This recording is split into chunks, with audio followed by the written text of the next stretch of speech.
Hey guys, welcome back. How's everybody doing out there? Good, glad to hear it.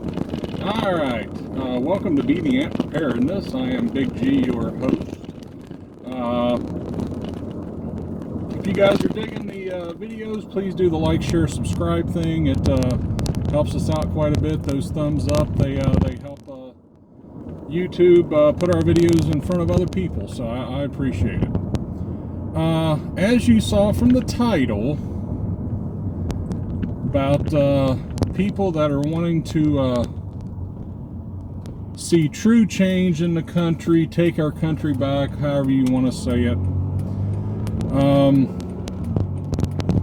And this is geared more toward my conservative viewers out there. Liberal viewers, I apologize. I don't mean to upset anybody. But we're seeing the country shifting more and more liberal, and this one's going to be geared more toward our conservative buddies out there. But anyway, watching the YouTube and different internet and stuff like that, different internet sites, you're hearing about all this Civil War crap and blood in the streets. Guys, you guys have watched my other videos. Everybody just needs to relax, chill out, take a deep breath. If you guys are truly wanting change, true change, back to what our founders envisioned, that's not the way to go about it. That's not the way to go about it. If you're wanting true change, there's a few things that you got to do.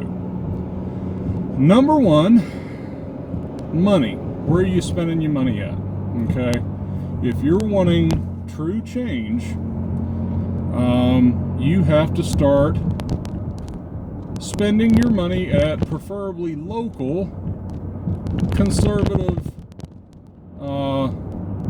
stores, organizations, things like that.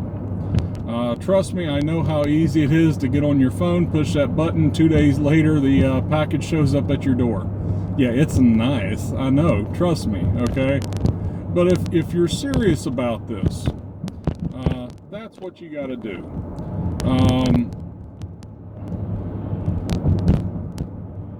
Support with your dollars. Okay. If you live in an area that the local paper is heavily liberal, don't have a subscription to the paper, okay? But gee, it's the only paper in the area. I hear you. I hear you, okay? Not too many people read the paper anymore. I enjoy reading the paper occasionally. But not too many people do it anymore anyway. But the ones that do, I mean, think about what you're doing. If you're looking at the paper and all the articles you're reading, I'm like, I can't believe they said that. Yeah, they're writing to their people, right? And they're trying to get their viewpoints out there. Unfortunately, journalism is not what it's supposed to be. You know, journalism's supposed to be a non-biased bringing of the truth, right? Well, unfortunately, it's not that anymore. And I don't care if you're conservative or liberal. I think everybody can agree on that point. And I don't care if you're talking about newspapers, news sites on the webs, your local affiliates in your town you live in, the cable news network. They are pushing their own biases and their own agendas.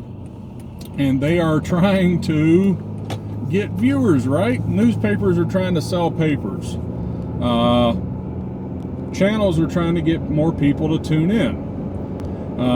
So they try to make it as fantastical. That's a word. I know it is. I just made it up. It's real. Fantastical news out there. You know, I mean, it cracks me up. There is a lot of truth. For those of you that ever seen the movie Anchorman 2, okay? where this organization is starting a 24-hour news network and like everybody's laughing at them. It's like, how in the world can you do nothing but news for that long? You run out of stuff to talk about, right? Well, that's why they beat a dead horse to death and to death and to death till it's nothing but hamburger. Just so they have something to put on the air so that they can get their dollars from their commercials and all that other good stuff. I mean, literally, that's what it is. The movie, not for children, you know, Anchorman 2, I think it's called The Legend of Ron Bergen, I don't know, something like that. Somebody will correct me. But it's, yeah, not for children, has some inappropriate stuff, but there's a lot of truth there. It's like, yeah, talk about he was filming the first car chase and everybody in the studio is like, who's going to watch this? And like the viewership's just going crazy. Yeah, because people want to see the blood and the guts and the gore and want to see people fighting and screaming. I mean, think about it, going down the highway, there's an accident and traffic's piled up for a couple miles. It might not even be in your lane, but everybody's slowing down to look at the accident, right? On the flip-flop of that, gee, there's not a conservative paper in my area. Try to make one. I don't know. Take a couple steps. Try to do it. Try to get with your buddies. Whatever. Start it off small. Print it off on your computer at home. Yeah, just take that step to do it yourself, if nothing else. Heck, you might even find a couple sponsors in some of the local conservative businesses that would be willing to help sponsor and run some ads in it. Just something. But anyway, so we got money. Number two, we've been talking a little bit about the media, okay? Yeah, it doesn't take a genius to see that the media is extremely biased. I was reading an article the other day, and it was one of the big papers. I can't remember if it was New York Times or Washington. I can't recall. But I'm reading this article, and it is so heavily liberal, it's not like you couldn't even bring the news. They refused to call President Trump president. Excuse me. It was Mr. Trump.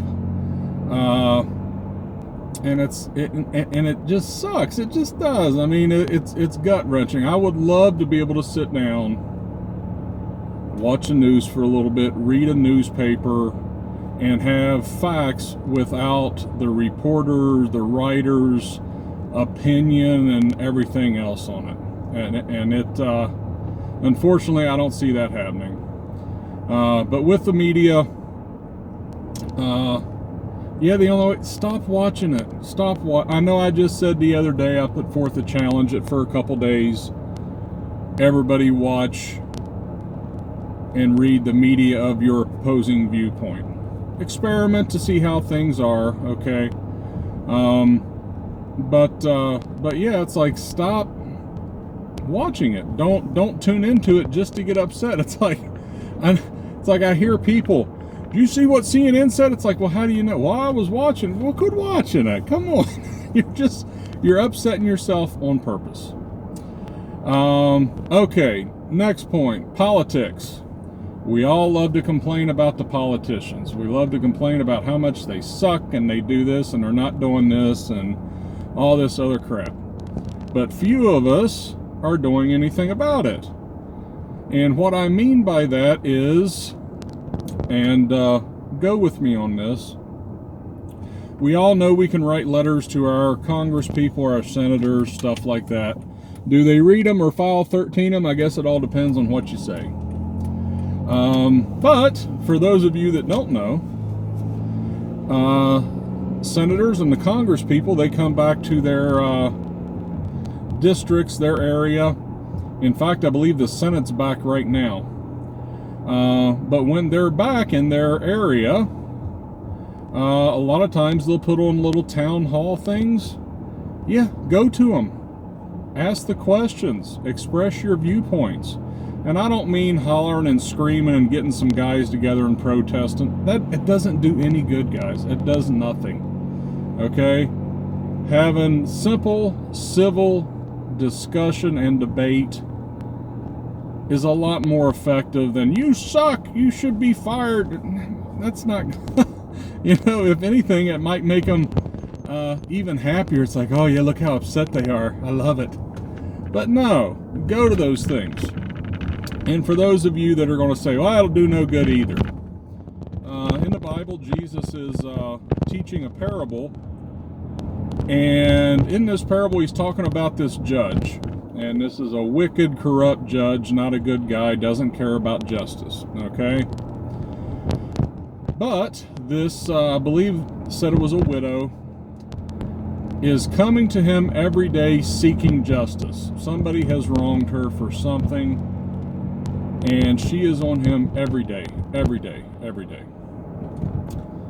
And finally, he's like, you know what? I've had enough. So he goes ahead and helps the woman out, however that is, okay, so that she has justice.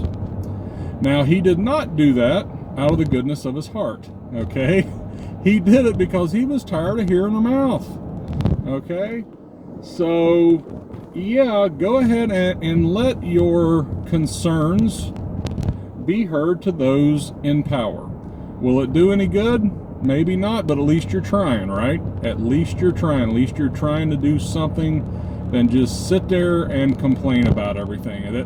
The other day, my buddy was talking about armchair preppers. I call them hobby preppers. The ones that are, they watch the YouTube and they read, it's like, but then when it comes to actually using their stuff or learn how to do stuff, and they're like, you want me to go out in the woods where it's like cold and wet and dirty with the bugs and the animals? And they're like, no, I'll just watch videos on it. That way I'll know how to do it. No, you got to get out and do it.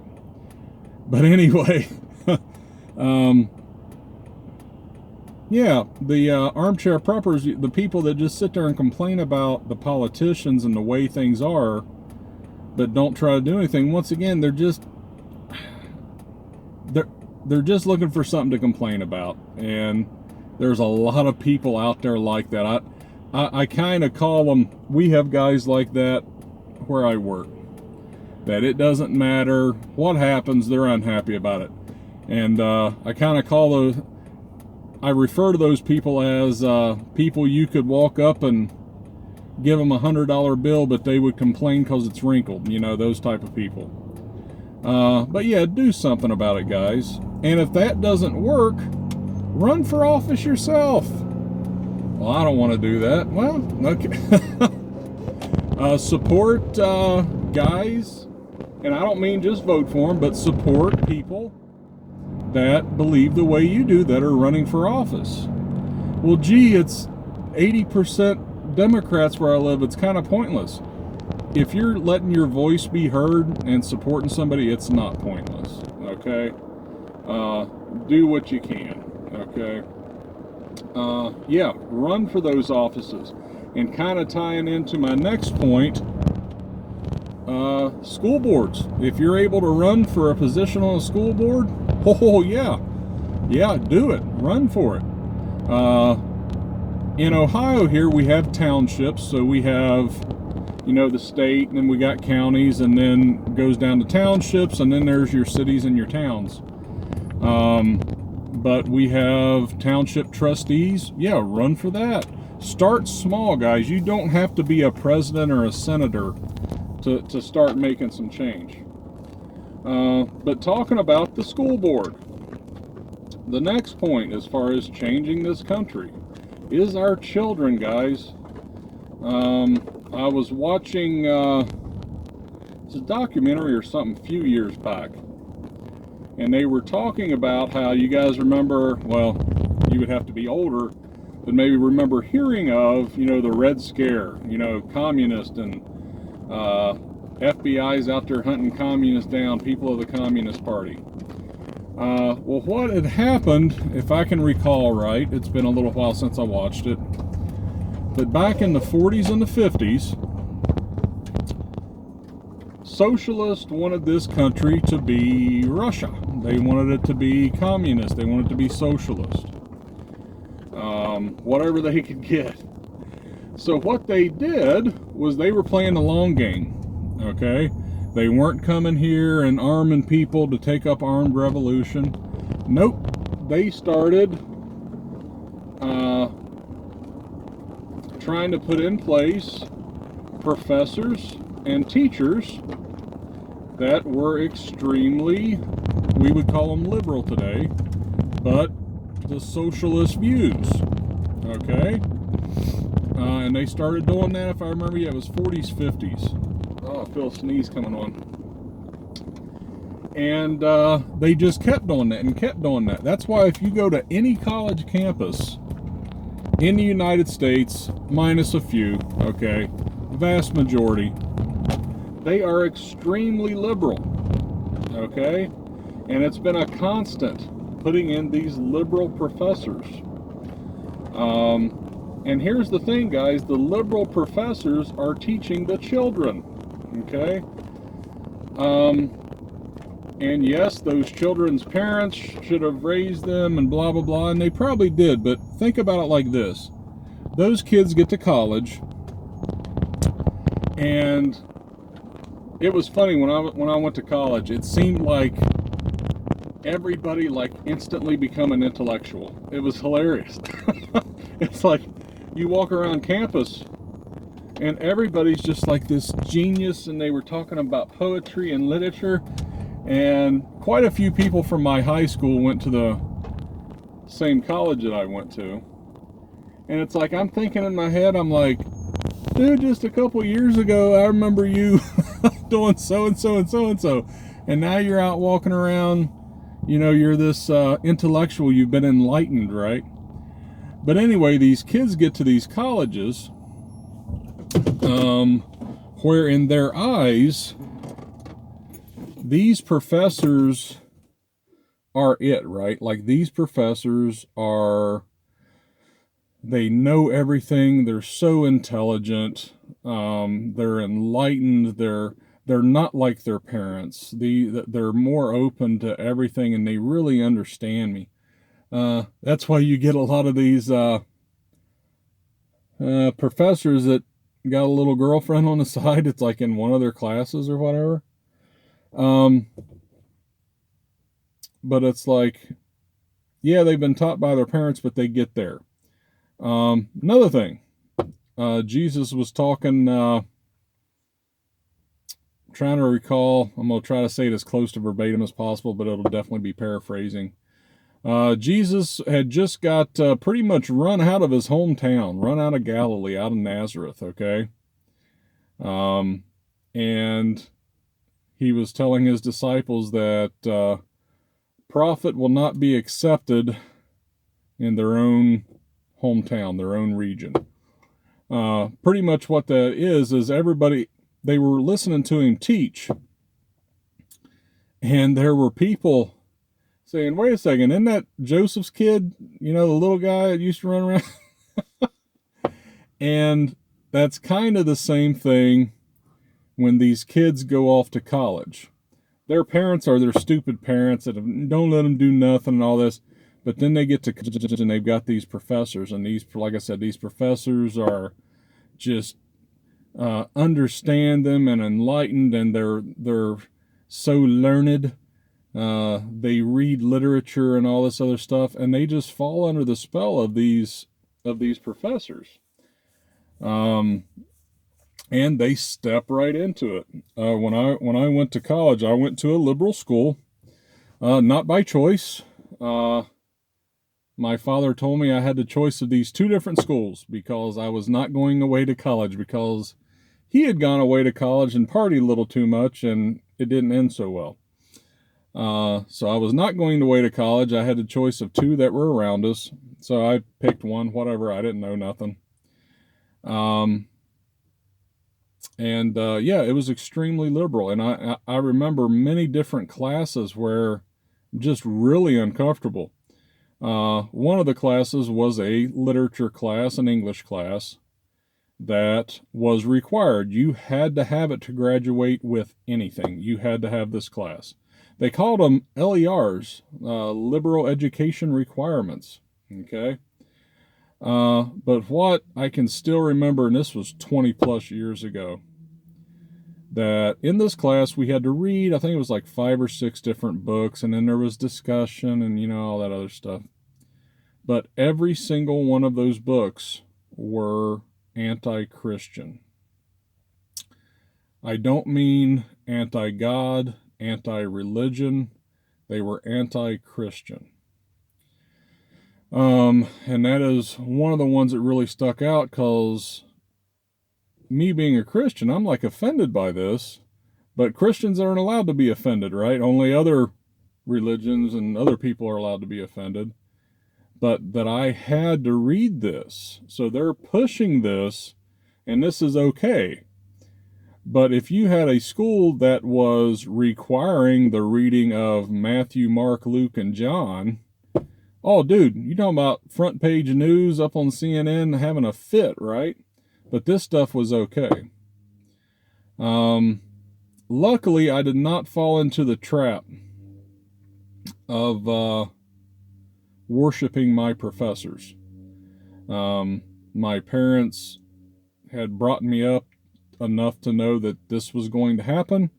My children know. I started teaching them when they were just in early elementary that they're going to be telling you stuff, guys. They're going to be trying to pretty much brainwash you. I pray that my kids hold on to what I'm saying and not what they're being brainwashed into believing. And like I told them, it's like, unfortunately, you have to learn it because you have to take tests on it. You got homework on it. But just remember what's real and what's not, what's right and what's wrong. Yeah, it's even into high schools, middle schools, elementary schools. Luckily, where I'm at here, we've got a pretty good school system. Couple things that I'm not excited about, but it's not as bad as some of the ones that I've read. Okay. But anyway, the children, and that's where, if you can get elected to that school board, and try to shut down stuff, or implement other stuff from the inside instead. And if you're not going to the meetings, once again, go to the school board meetings. Let them know how you feel, if you're happy or not happy about this. Just sitting at home and complaining doesn't do anything. But the children are the big thing. You got to think we've had, a couple generations now being taught, instructed by these socialist professors that have been implemented, all over the country. And they can pretty much do whatever they want. If they got tenure, they can do what they want to do.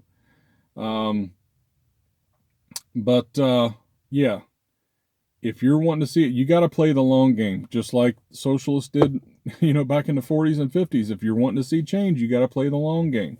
Make sure you're instructing your children, not beating it into their heads, but just to make sure that they understand and give them heads up about what's going to happen. Oh, and I think that about wrapped it up. I had one more point, and I can't recall now. I started talking about the other stuff. Must not have been too important if I forgot about it, right? But yeah, guys, that's a basic someplace to start. Watch where your dollars are going.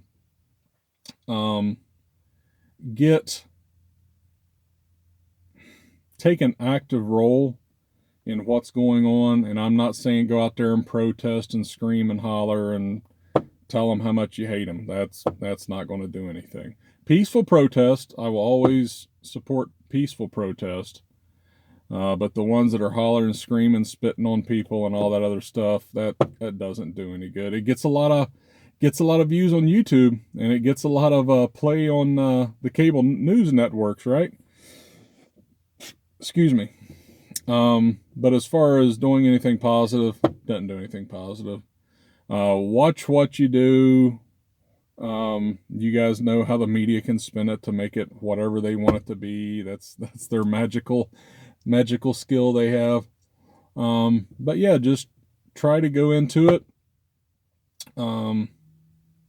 Be proactive, but watch what you do, you know. And as far as the kids, guys, that's the big one. That's the big one. Make sure the kids are raised properly and they understand. Take an active role in your child's life. I'm sure I've spoke about this before.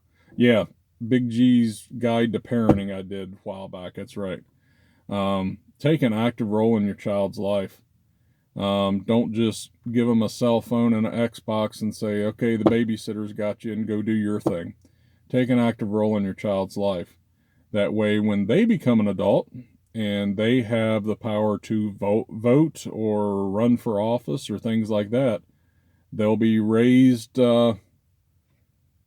conservatively and won't have as hard of a time, right?